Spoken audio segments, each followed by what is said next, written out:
দক্ষিণী জনপ্রিয় অভিনেত্রী তামান্না ভাটিয়া, যিনি রূপ, গ্ল্যামার ও অসাধারণ অভিনয়ের মাধ্যমে দর্শকের মনে নিজের জন্য একটি বিশেষ জায়গা তৈরি করেছেন। এবার তিনি আলোচনায় এসেছেন অভিনয়ের জন্য নয়, বরং একটি সাহসী মন্তব্যের কারণে। সম্প্রতি এক সাক্ষাৎকারে তামান্না যৌনতাকে জীবনের অবিচ্ছেদ্য অংশ এবং সবচেয়ে পবিত্র বিষয় বলে আখ্যায়িত করেছেন। সমাজে এই বিষয় নিয়ে প্রচলিত নোংরা দৃষ্টিভঙ্গির তিনি করেছেন তীব্র সমালোচনা।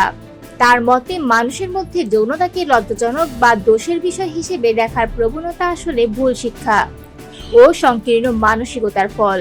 তামান্না বলেন, পৃথিবীর সবচেয়ে পবিত্র বিষয়টিকে আমরা নোংরা চোখে দেখি।